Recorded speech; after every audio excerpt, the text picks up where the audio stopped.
We should not. It's a little, is this just like a top time? I'm a little warm. Also,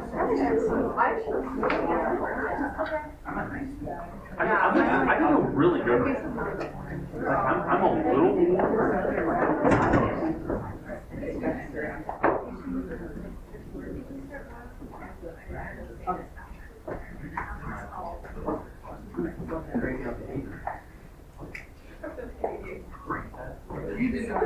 It's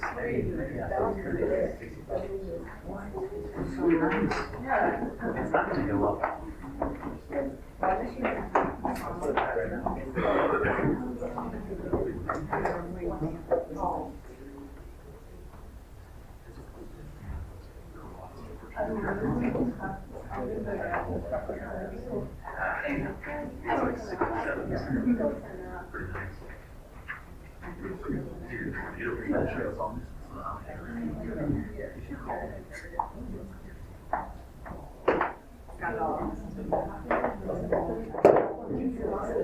No, I was not there. I'm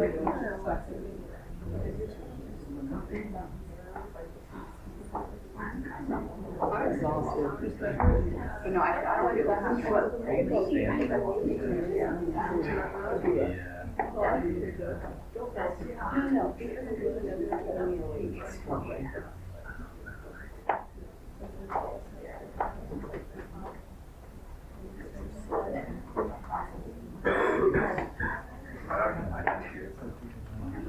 No, I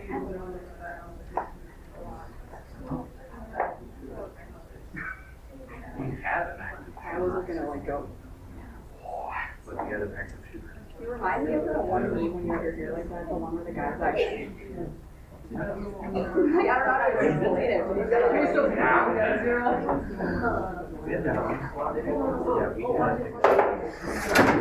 Oh, good save.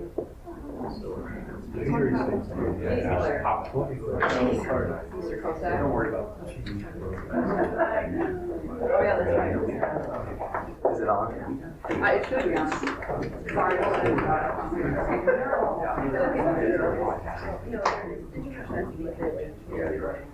What are you doing? Please try your side.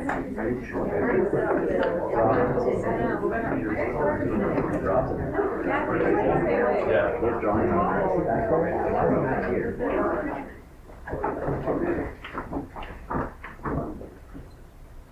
You guys can sit down. Right. Are you ready to proceed with the defense case in chief? Yes, Your Honor, the defense would like to call Mr. Hunter Cooper to the stand.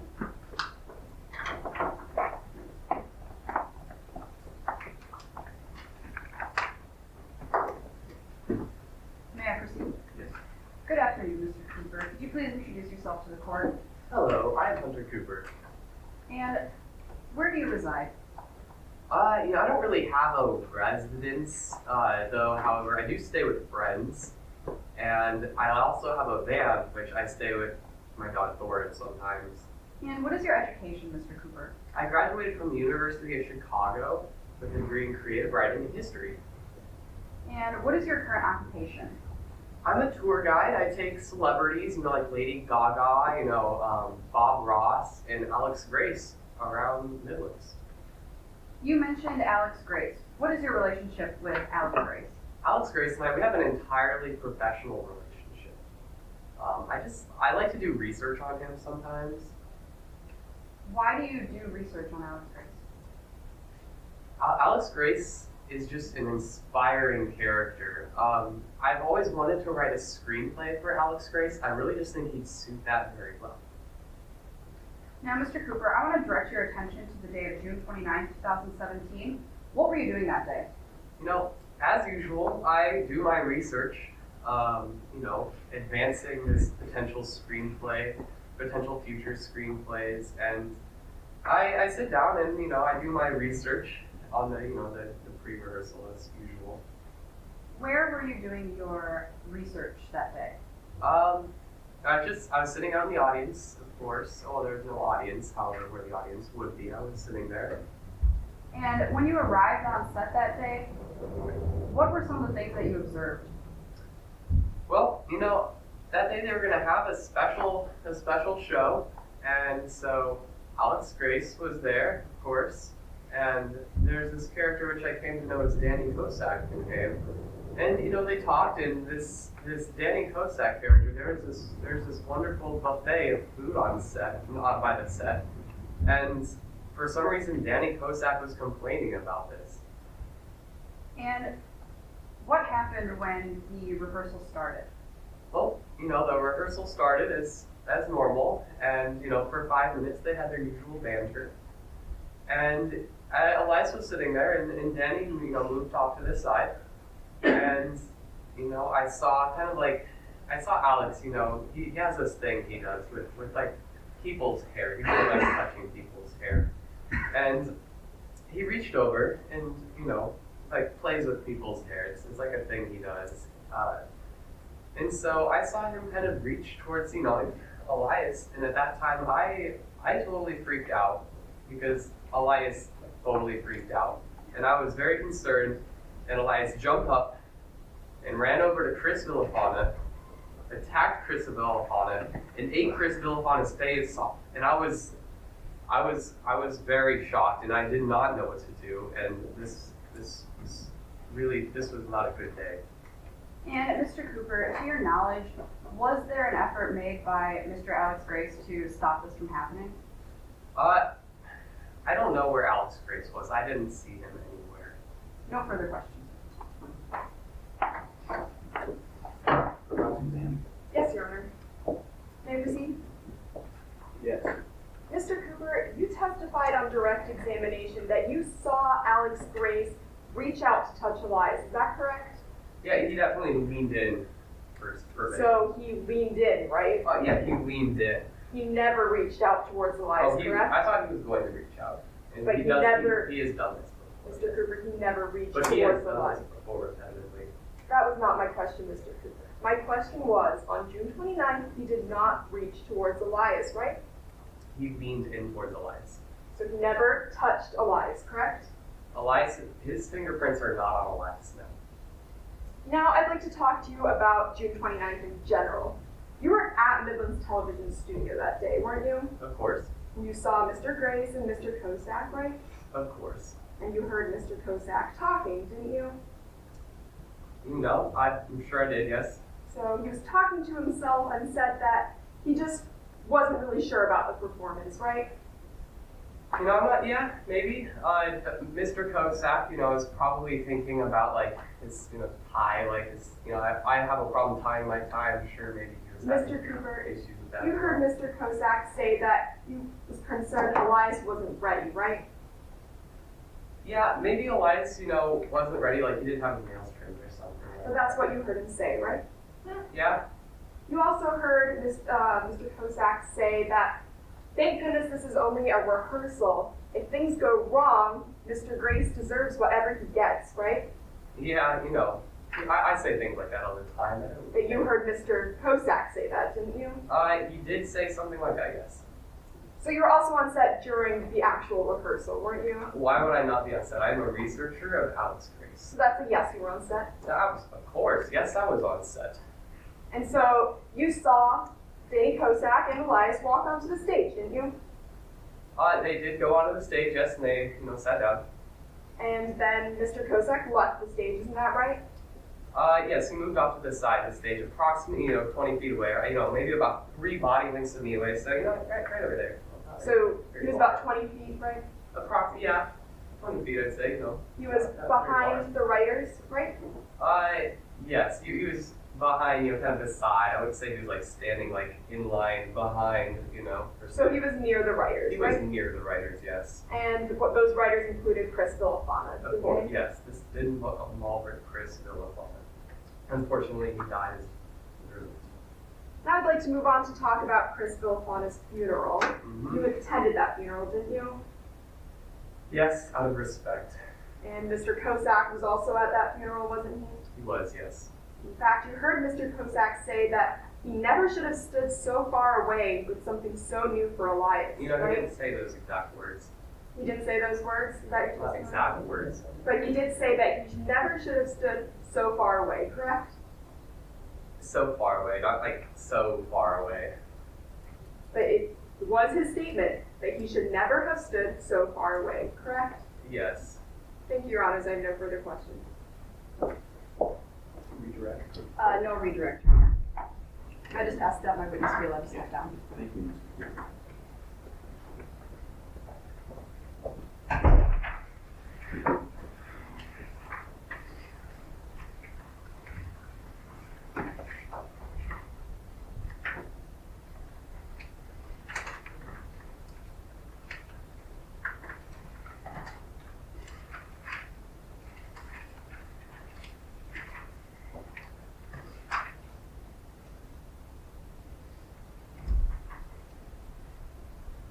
Please. Yes, Your Honor. At this time, the defense would like to call Ashley Thornhill to the stand.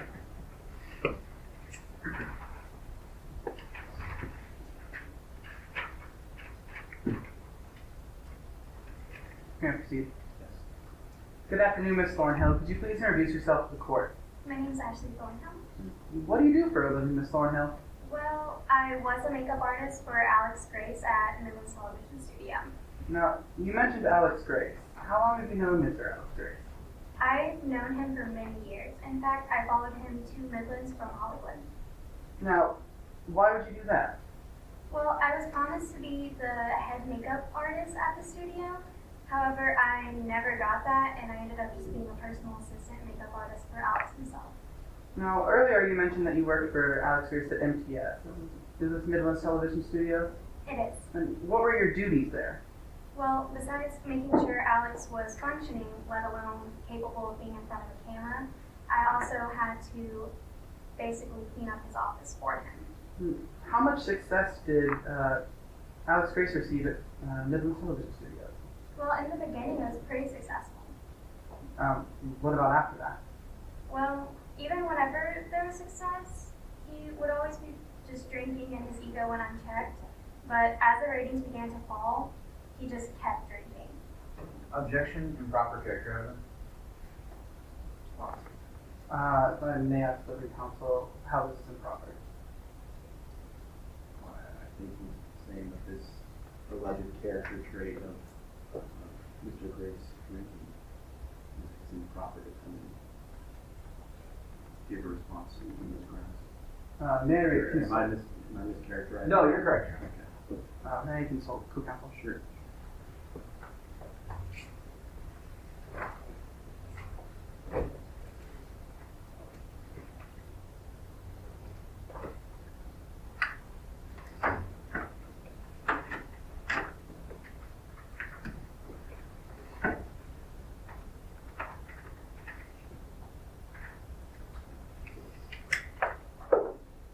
And I believe that this is admissible character evidence due to show the reputation of Alex Grace, and the truthfulness of the drinking is going to show the reputation of Alex Grace as well as any bias.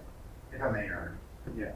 On the first part of reputation, I believe opposing counsel is applying to Rule 405, methods of proving character. However, Rule 405 only applies insofar as they meet an exception under Rule 404(2), which they don't, because they're exceptions for a defendant or victim in a criminal case. So they cannot prove this by reputation. This is still an improper use of character evidence. Secondly, in his second response under Rule 608, truthfulness or untruthfulness, this goes in no way towards truthfulness or untruthfulness, both as the layman's definition or under Rule 608. I have no further response, Your Honor.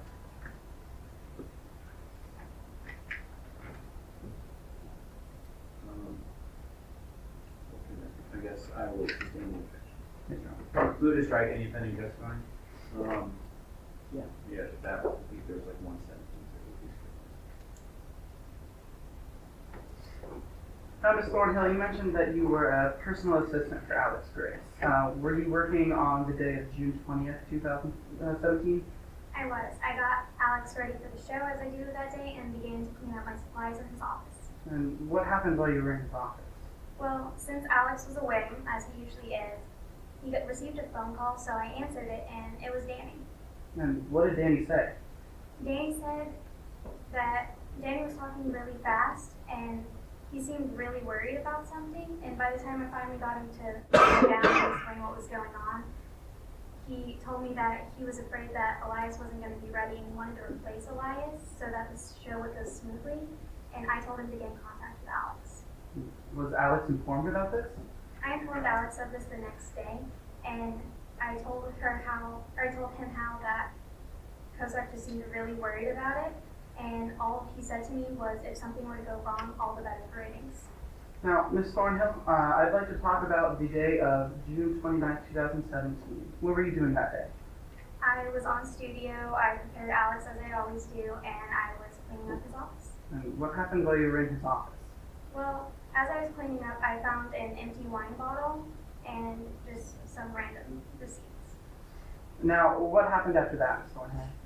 Well, I started to hear some really strange noises coming from outside, and I didn't know what was going on the set, so I decided to go investigate. What happened while you were investigating? Well, Alex came up to me in the hallway, and he just fired me. Do you know why Alex Grace would have fired you, Ms. Thornhill? No, I honestly have no idea why he fired me. Now, Ms. Thornhill, I'd like to go back to while you were still employed by Midlands Television Studios. What preparation were you in charge of for having Elias on set? Well, I ended up making and hanging up a sign. And would you recognize a copy of that sign if I showed it to you today? It would. Approaching the closing counsel, exhibit 16. Approaching the witness with the same. Would your honor like a courtesy copy? Ms. Thornhill, what did I just hand you? You handed me a copy of the sign that I made. And you made this sign? I did. Is it a fair and accurate copy? It is. Does it appear to be changed or altered in any way? It has not. At this time, the defense would like to offer exhibit 16 into evidence. Any objection? No. Now, Ms. Thornhill, you said that you made these signs and hung them up. Where did you hang these up? Well, I hung them up on some of the studio doors. I'm not really sure if I hung it up on all of them, though. To your knowledge, was there ever any safety check to make sure that these signs were on all of the studio doors? No, no one ever checked or even really seemed to care. May I approach the witness and tender evidence to the bench? Yeah, you don't have to tender the And at this time, the defense has no further questions for this witness. Okay, cross-examination. Yes.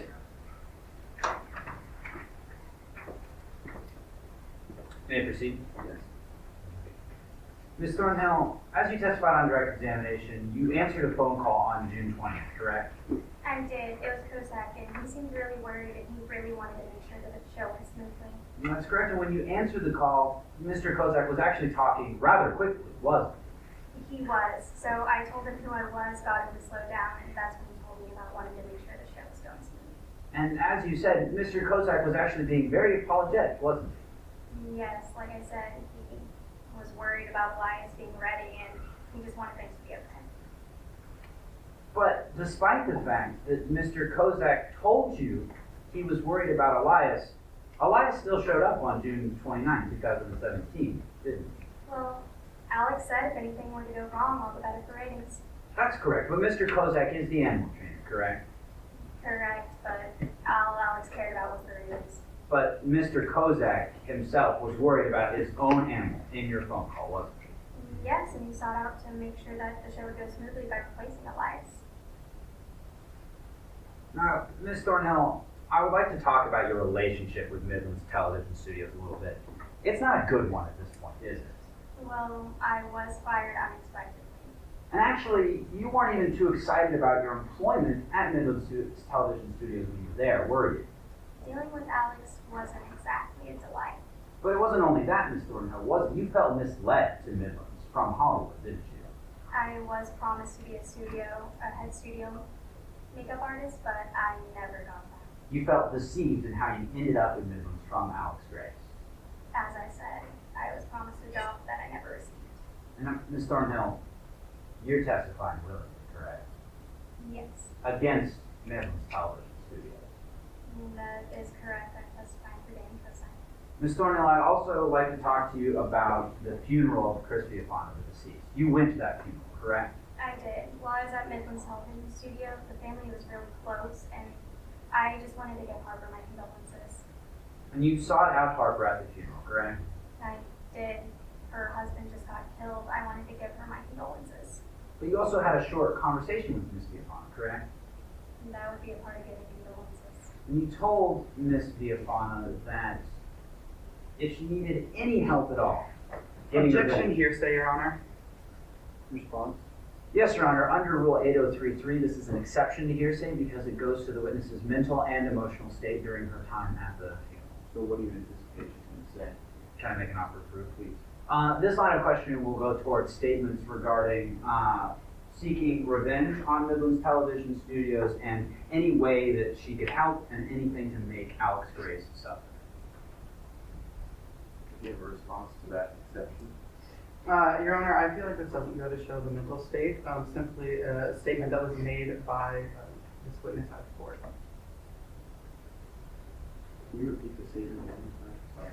Sorry. Well, Your Honor, this line of questioning will go towards three different statements. The one I asked specifically about was if there was any way she could help and would do anything for revenge.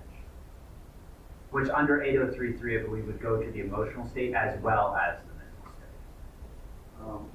Okay, with respect to that outcome of the statement, as long as she says it, I'm going to overrule the objection, but if you believe that she says something that kind of falls outside the scope of that exception, then feel free to. Yes, Your Honor. Ms. Thornhill, you said you would do anything for revenge to Miss Viafana, correct? Well, we've all said things that we regret, and I would never act upon it. But Ms. Thornhill, you said that, correct? Correct, with no intention to follow through. You also told Miss Viafana that you would do anything to make Alex Grace suffer, correct? Once again, no intention to follow through. Ms. Thornhill, again, to be very clear, you're here testifying against Midlands Television Studios, correct? I am. I'm still here for Danny Kosak. Thank you. No further questions. Redirect. No redirect, Your Honor. I just asked that my witness be allowed to sit. Thank you.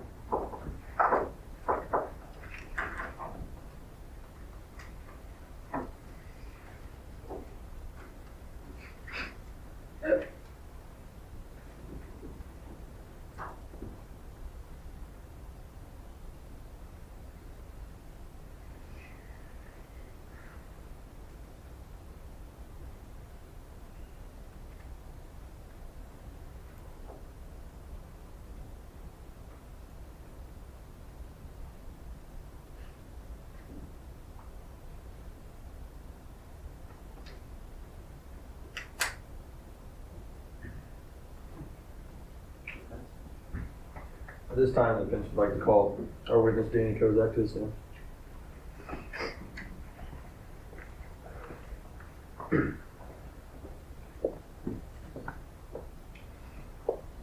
Mr. Kosak, would you like to introduce yourself to the court? Yes, I'm Danny Kosak. What is your occupation? I'm the owner of the campus, actually. And what is your education? I have a Bachelor's of Science in Animal Science from the University of Florida. I graduated in 1995. Located. So you train animals, you take care of animals, Yes, I have done both research facilities. and what qualifies you to do so? Like I just stated, I work at 3 separate facilities. Cincinnati Zoo as assistant zookeeper, the Midlands Animal Sanctuary, as well as the Red Rock Animal Sanctuary. And how long have you been doing this? I've been training animals, handling animals for 15 years. What kind of animals do you train, Mr. Kosak? 65 different types of exotic animals. Lions, chimpanzees, anything but bears, and sometimes even race horses. And generally, how do you train these animals? These 4 different types of training examples: positive reinforcement, negative reinforcement, extinction, and punishment. All right, speaking on those techniques, what does positive reinforcement mean? Positive reinforcement is when I give the animal something that it likes after it does something that I like. And negative reinforcement? Negative reinforcement is when I take away something the animal doesn't like after it does something that I like. How about punishment? Punishment is when I provide an aversive behavior when the animal does something I did not like. And finally, can you explain extinction? Extinction is when I take away something the animal likes after it does something I did not like. So earlier you said you trained a chimpanzee. That is correct. Elias. Bias. generally speaking on Elias, how have you trained him? I use two different types, continuous positive reinforcement, as well as transition into fixed ratio positive reinforcement. And when did you get Elias? I got it in October 2013. I remember yesterday. And what environment has he been living in the past couple of years? Gifted in hardy animal sanctuary in North Carolina. All right, now let's talk about leading up to the show with Alex Grace. How did you train him for the show? I spent 150 hours approximately training him to deal with loud noises and large crowds and help with photos and media appearances. Has Elias ever had any other media appearances? Yes, 18 television shows as well as 2 movies he was in. And what tricks were you going to have him do on the show? Simple tricks include shake his head, nod his head, bury his head in his hands, and smile. Anything I can do with a hand signal. Was Elias prepared for the show leading up to it? Yes, of course. I trained him 150 hours, like I said, as well. I spent 8 hours specifically on the tricks I just mentioned. He was very prepared for the show, but I like to have extra time to make sure he's extra prepared, and I felt a little rushed from Alex Grace. So now let's go to the day of the show. What happened when you arrived? When I arrived, I went to my dressing room with Elias. I let him out, but I only had 10 minutes for him to get ready and get accustomed to the environment. So me and him stayed in the dressing room for 10 minutes, and then Alex Grace walked in. And then what happened? Alex Grace gave me a prolonged, awkward hug that I did not engage in. And then I could smell the reek, cheap wine coming from Alex Grace's breath. So was there any uncertainty going on that day? Yes, of course. The show, the set of the show had a chicken wing buffet, which I did not approve of. I made very sure in the guidelines to tell them not to have that. I didn't have enough time to have Elias get accustomed to the environment. And as well, Alex Grace made cheap wine, like I just mentioned. So now let's go to the beginning of rehearsal. What happened? I sat Elias down next to Alex Grace, and everything was going okay. I walked off stage over by the chicken buffet, and then Elias got up abruptly and started yelling and screeching, which was very out of character for him. So what did you do? I said very loudly, everyone, make sure to keep calm and provide no loud noises towards Elias. And then what happened? And then Alex Grace foolishly reached towards Elias. So you're telling me Alex Grace reached towards Elias, Yes, very close. and which completely broke the guidelines. And it's completely correct. And then what happened? And then Elias took off towards Chris Filipano, who was standing by, and unfortunately, this resulted in Chris Filipano's death. While this is going on, while Chris Villafana is being attacked by your best friend Elias, what was going through your mind? I thought, once he was in full stride,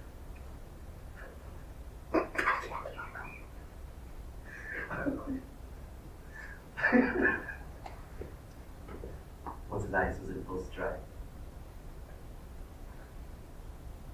I knew there was nothing I could do next. So you had no control over what was going on once you started to freak out. Yes, once Alex Grace foolishly reached towards Elias, there was nothing I could do. And you think if Grace's crew was more prepared for Elias, this incident would occur? Objection, leading. You didn't technically finish the question, so let's let him do that, please. And then you still think that it's going to be legal, you can renew your objection. How did you feel about this incident overall? I feel like if Alex Grace and his crew to follow my guidelines, all of this could have been avoided, and I would still be my best friend Elias today in this sanctuary. Thank you. No further questions.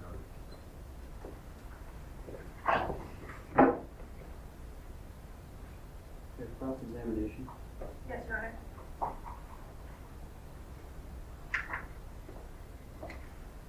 May I proceed? Yes. First, Mr. Mr. Kosak, I'd like to start talking to you about your animal sanctuary in Midlands. You ran Midlands Animal Sanctuary, right? Yes, of course.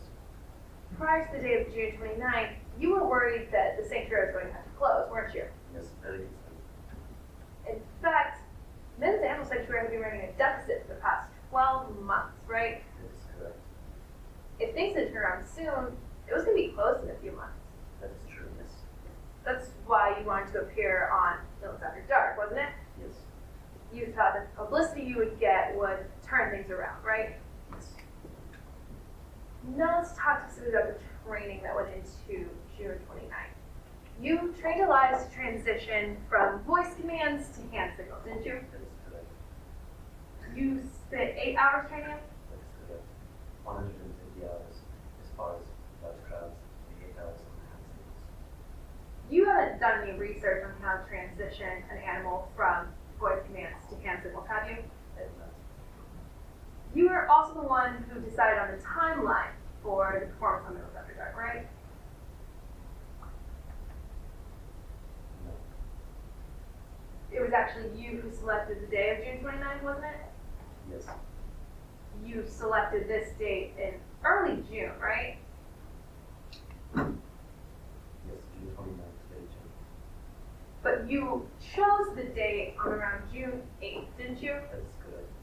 So you had 20 days to train Elias for the performance? I had been training for other shows. We had done the same training for other shows previously to the show on Midlands After Dark.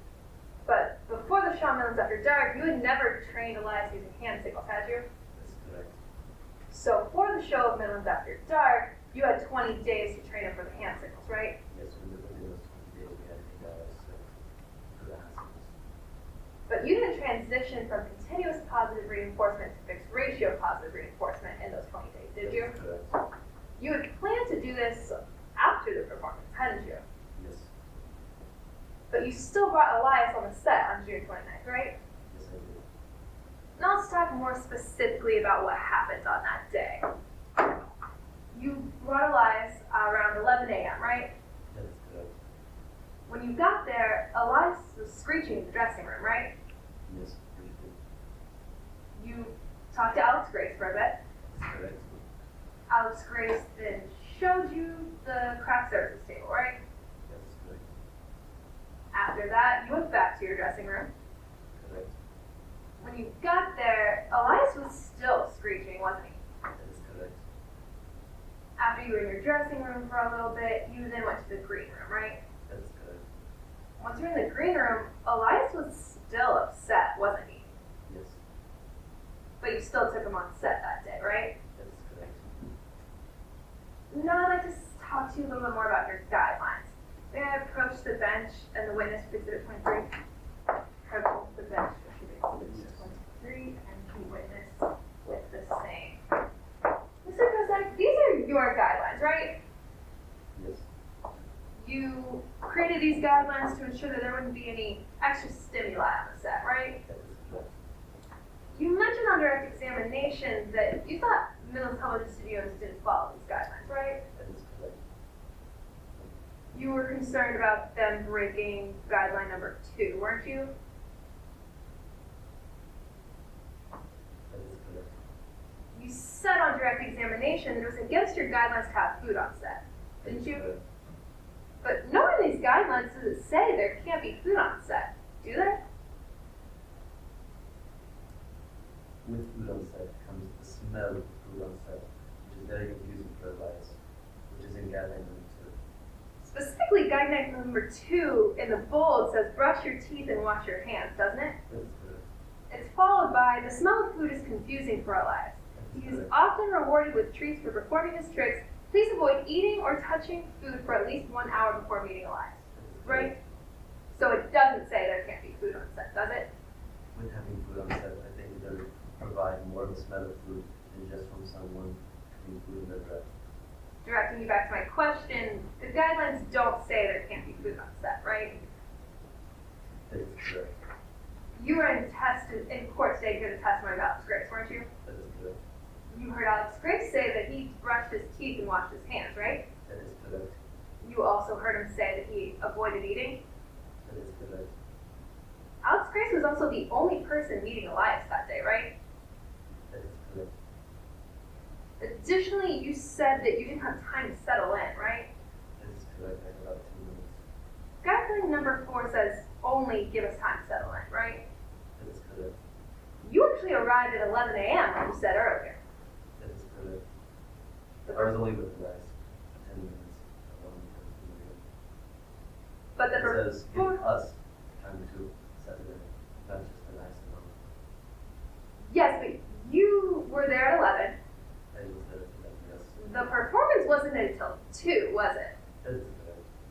So Millis Television Studios actually gave you 3 hours to settle in. But I only have 10 minutes with the guys alone.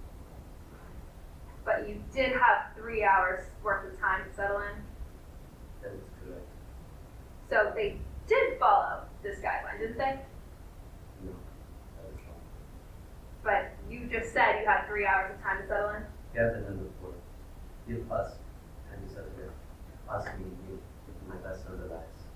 Unfortunately, time, 10 minutes, is nothing. But you had 3 hours. I was on set for 3 hours, yes, doing other things. But I only was given 10 minutes to be in between the guys. Excuse me, the trust you guys. It doesn't say in here where you need time to settle in, does it? That is correct. It doesn't say how long you need. That is correct. So they did follow what was in here, right?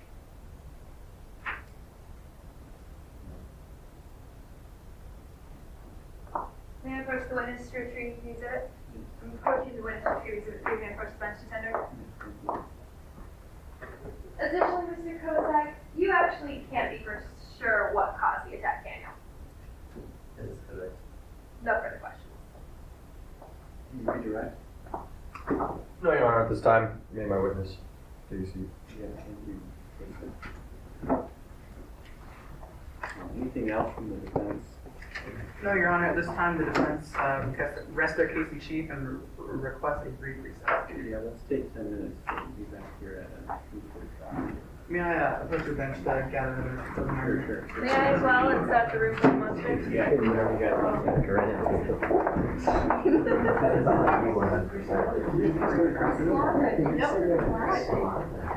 May I actually use that for you? Yes, please.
Thank you.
Yes, Sean.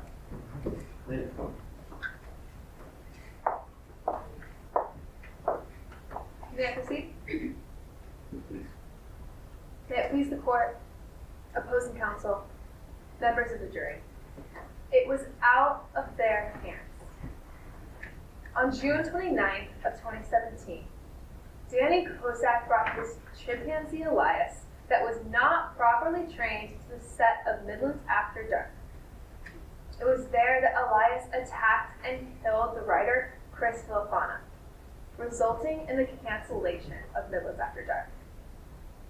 It's because of this that the plaintiff brings forth the claim of negligence.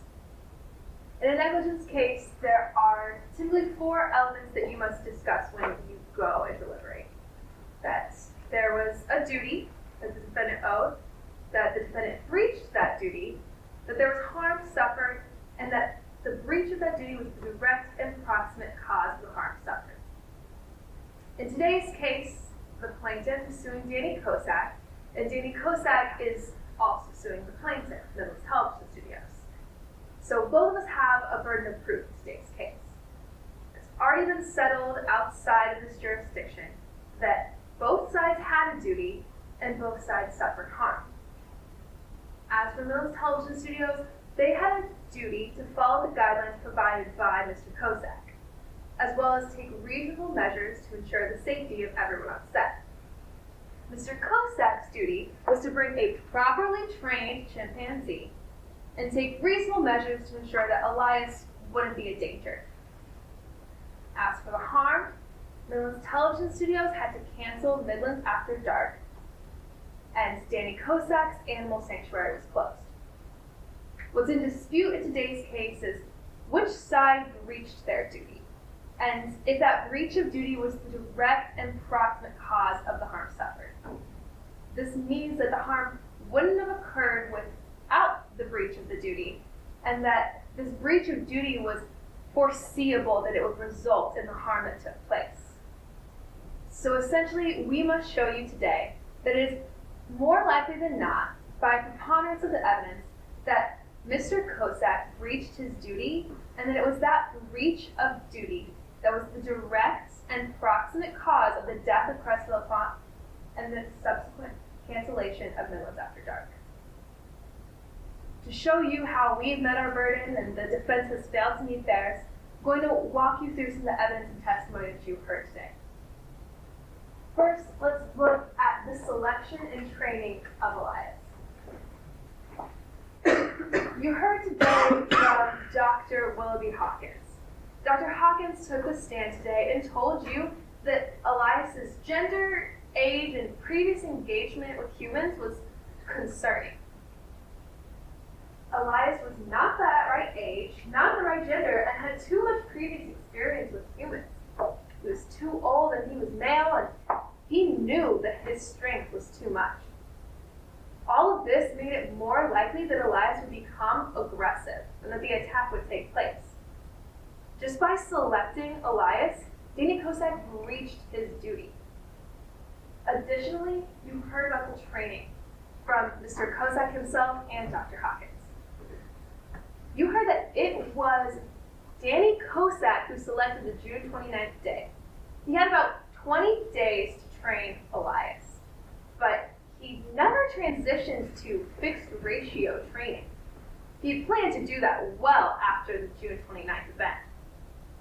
Dr. Hawkins told you today that failing to transition from continuous positive reinforcement to fixed ratio makes it more likely that a chimpanzee will become aggressive. He did not have the ideal training. Just by bringing Elias on the set, Mr. Kosak breached his duty to bring a properly trained chimpanzee. Members of the jury, this was out of the hands of Midlands Television Studios. This falls on Danny Kosak. Additionally, let's look at what took place the day of June 29th. You heard Mr. Kosak say that when they got to the dressing room, Elias was screeching. It even woke up Alex Grace in the morning. After he went and saw the food and came back, Elias was still screeching. When they moved to the green room, Elias was still upset. You heard Mr. Kosak say that he was still upset in that green room. Additionally, AJ McClellan told you that she heard Mr. Kosak say that Elias is grumpy today, but I'm not sure I want him to calm down. He needs to be entertaining. They need that performance. You also heard that Mr. Kosak said that he was concerned about Elias.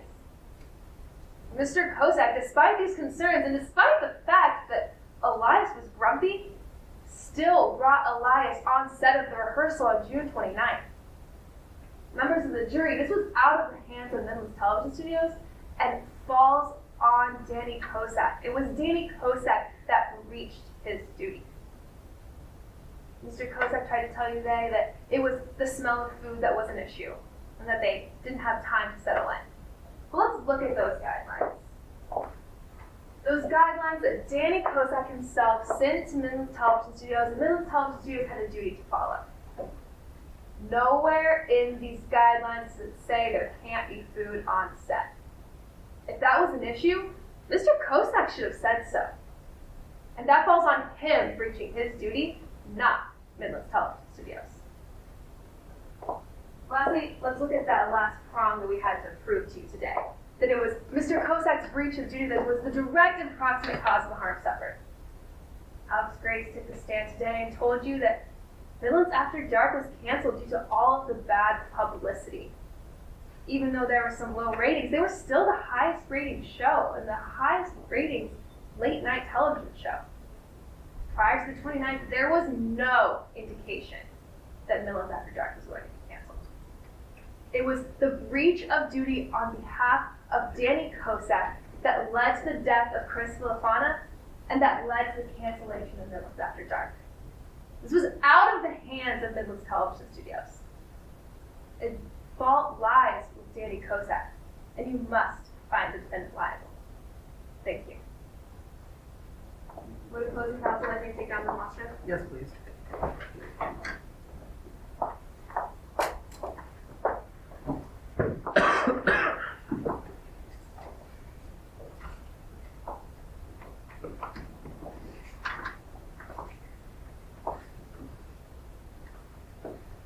Can I proceed? Yes. May it please the court. Your Honor, closing counsel, members of the jury, Alex Grace and Midlands Television Studios were reaching for ratings. You heard it from Alex Grace himself that in 2017, those were the lowest ratings that he had ever received as a host. Now the plaintiff is trying to say that this show showed no signs that they were going to get canceled, yet the very year of the attack, these were the lowest ratings they had ever received. Now I'd like to just start with a brief recap of the story. Danny Kosak here. He's an animal caretaker. He's been training animals for over 15 years.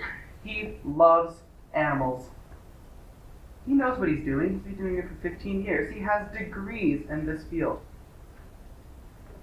He had fallen on tough times. Businesses sometimes fail. And he knew that he had to do something about it. But members of the jury, negative publicity was not going to save this man's business. He needed something to go right. And that's why he drafted up these safety guidelines and reached out to Midlands Television Studios so that they could have a safe environment for Elias to work. These safety guidelines were there so that Danny Kosak and Elias could experience the limelight in a safe manner. But it was the negligence of Midlands Television Studios that caused all the harm in today's case. Danny Kosak did what he had to do. Now, after arriving on set on June 29, 2017, they say Elias was agitated. Well, you heard from their own expert witness that when an animal is agitated and starts exhibiting signs of a startle reaction, it's because of some unknown stimuli that has affected them. But you heard from Danny Kosak himself that he spent over 150 hours training Elias to ignore these very stimuli that are involved in performing. Now the plaintiff wants you to believe that these food smells wouldn't have been an issue. Yes, Danny Kosak spent so many hours training Elias to ignore these, but training cannot prevent everything. And that's why he took it upon himself to put that in the guidelines so that this stimulus would not be present because he wanted to make sure that the set was safe. Now, unfortunately, Elias did attack and kill Chris Villafana, resulting in the show Midlands After Dark being canceled. I'm not contesting that. But it wasn't Danny Kosak's fault, members of the jury. He wasn't negligent. Now, I mentioned negligence.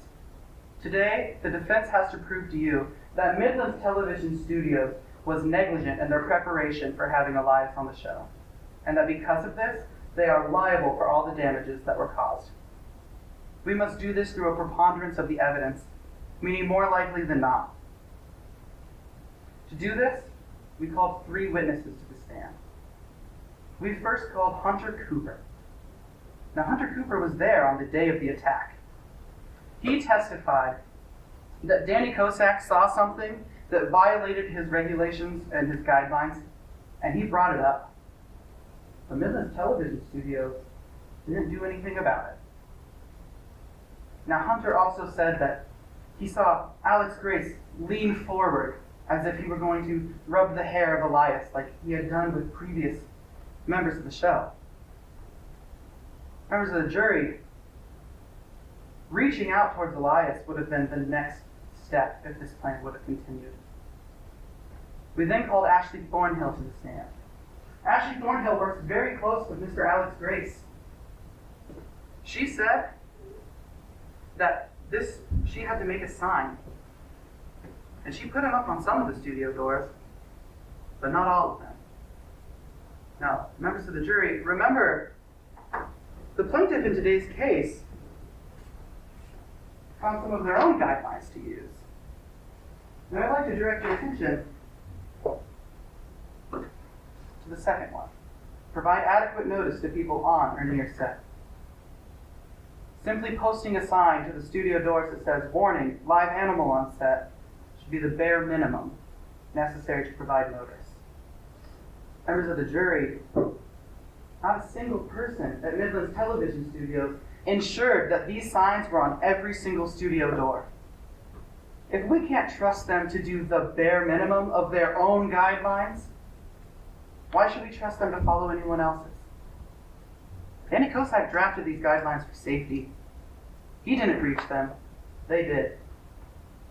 And I'd also like to direct your attention to the guideline, try to limit the number of people on set.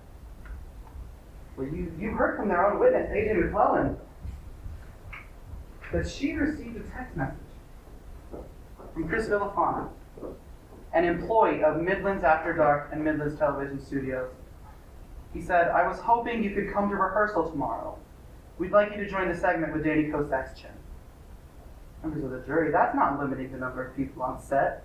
That's a member of Midlands Television Studio explicitly requesting another person to be on set with Danny and Elias. Members of the jury, you saw that these 2 guidelines were their own and they couldn't even follow them. Well, let's talk about the guidelines that Mr. Kosak gave them. Mr. Kosak says, "Brush your teeth and wash your hands. The smell of food is very confusing for Elias." Now, the plaintiff is trying to say that. It doesn't say you can't be no food on set. And you're right, it doesn't explicitly say that.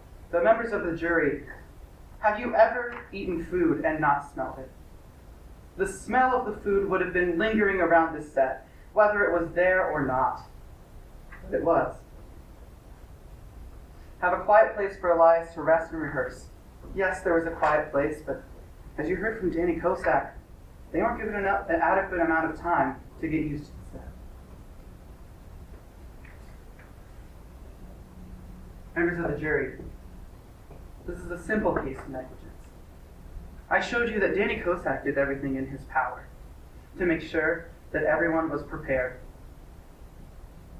The television studio flagrantly disregarded these guidelines, that he provided them, and even the own ones that they found. And that is why I am asking you, members of the jury, to find the plaintiff, Midlands Television Studios, negligent and liable in today's case. Thank you.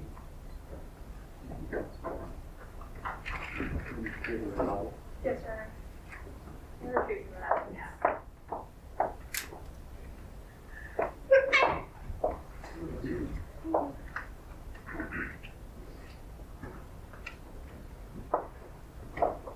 May I proceed?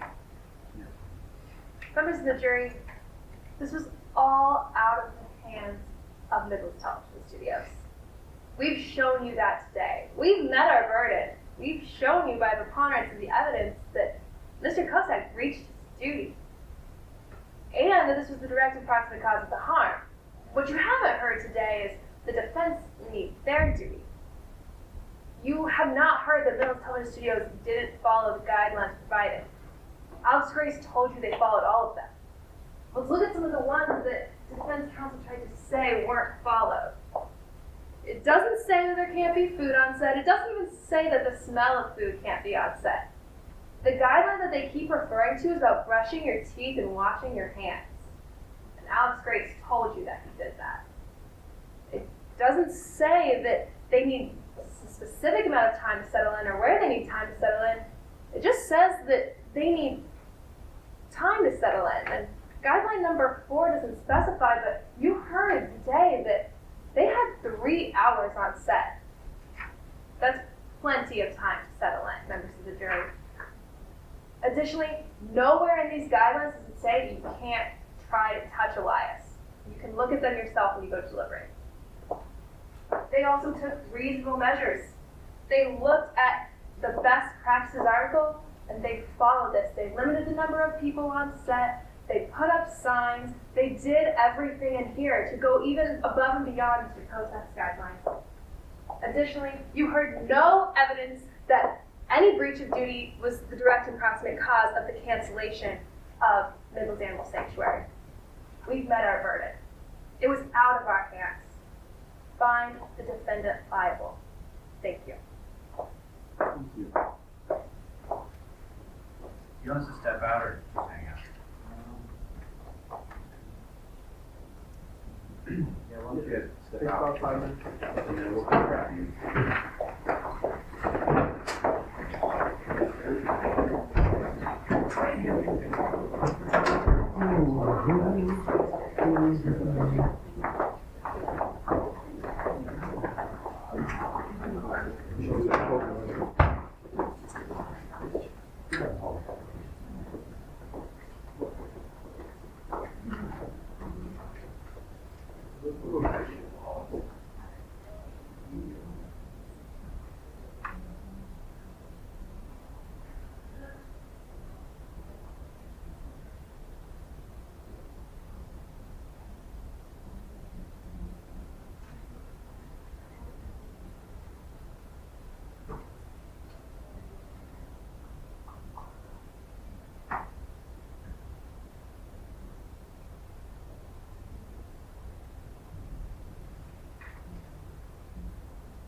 Seriously.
The wind down. So, I'm going back down. I came up, I saw what I wanted to see. Are you done? Yeah. Done and done. You want your comment sheet? No. You can, Mike. Don't be no grody punk here. If you want to keep your comment sheet, really like it. Nope. Guess I'll do it. You're done.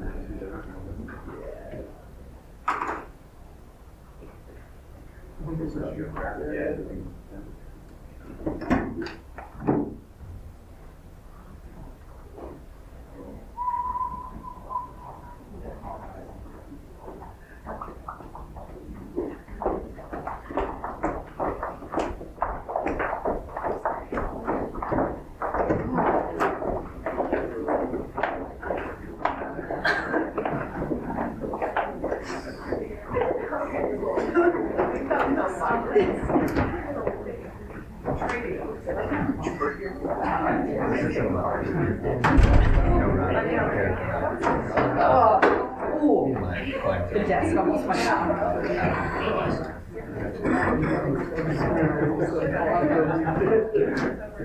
All right. We send the ballots off with every introduced running contestants. You guys don't have to worry about that.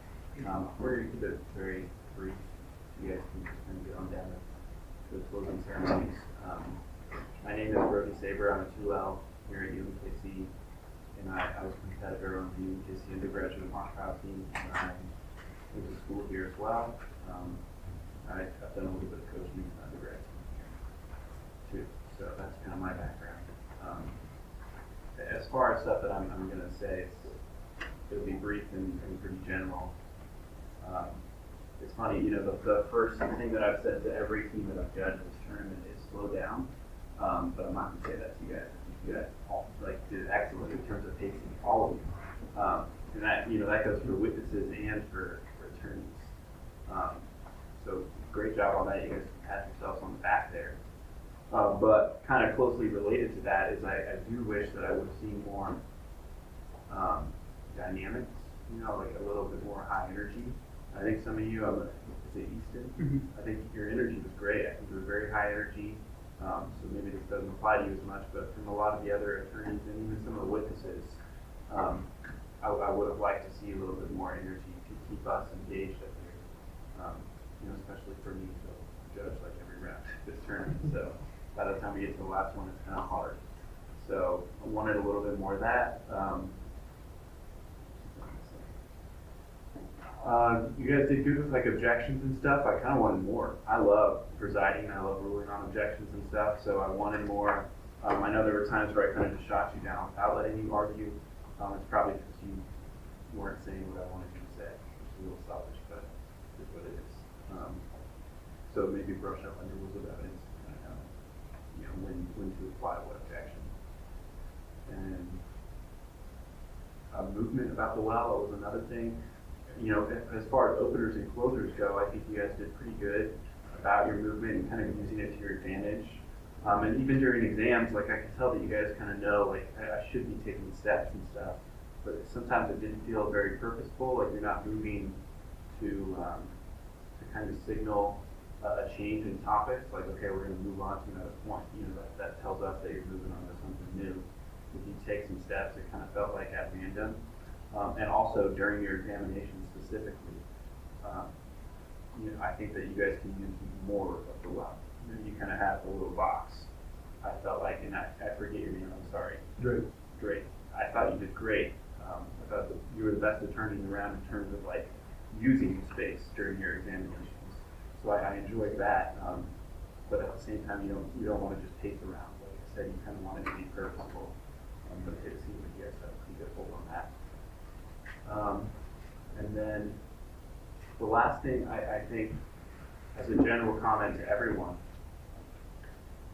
you know, when you're preparing to put on a case, I think in this activity it's hard because you spend so much time with the same set of facts, and you use them at every tournament, and you're arguing the same stuff every tournament. It's hard to kind of come at it from a different perspective, and I mean specifically from the perspective of like a new listener. I haven't done any coaching this year. This was the first tournament that I've heard this case.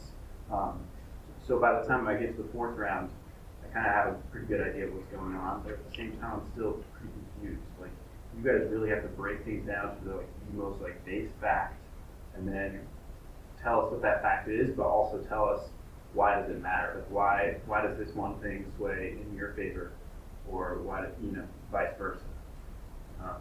So you really have to distill things down. We talked about this a little bit on the break, that he'll tell you this was his first time hearing the case, and he was pretty confused about what was going on. And I think that's totally fair, because I think you guys could really have broken it down even more than what you think you may have already done. Because I know I suffered from the same problem when I was a competitor.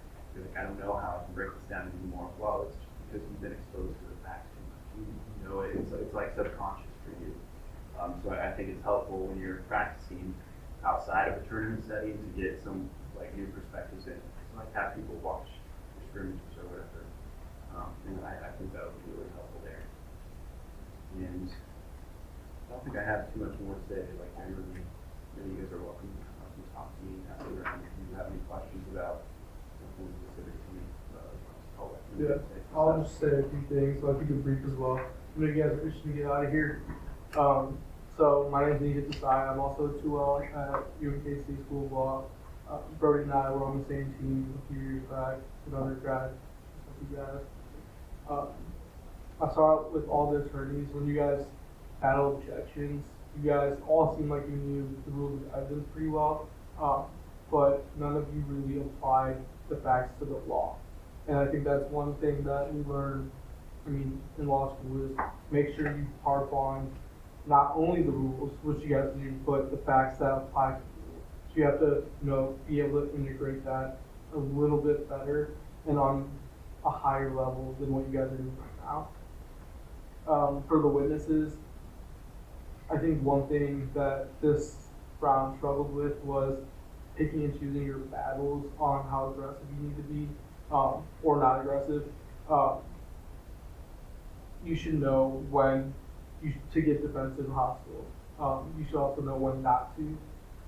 Defense, you could have been a little bit more combative in some things you said instead of just agreeing all the time. It's a pretty big issue here. Other than that, there's really not much more. If you guys have any individual questions, feel free to come up, talk to us. Thanks, guys.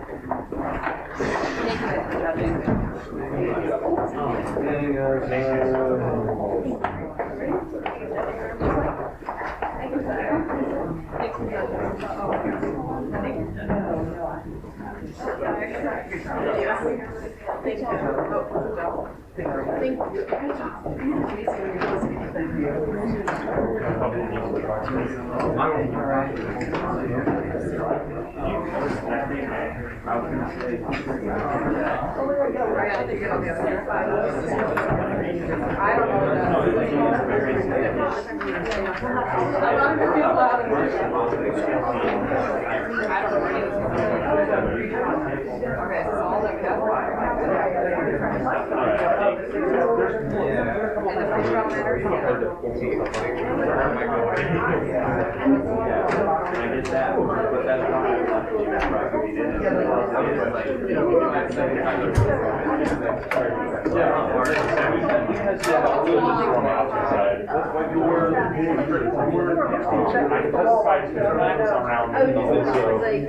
this just clearly demonstrates, no, that's why you chose the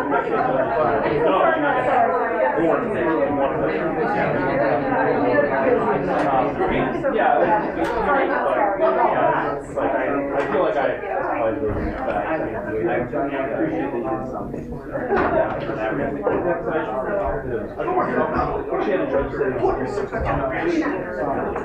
Yeah. Well, you know, it's all subjective. Describe some of the outfitters you had. Yeah, you can't get I would hope that most people understand. Sure, you never know.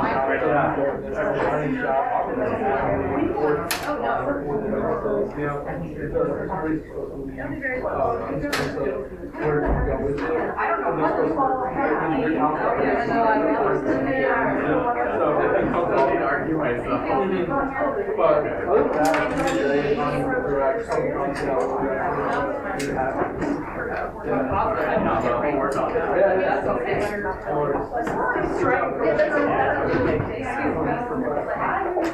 Heck yeah, brother. Oh yeah, good job.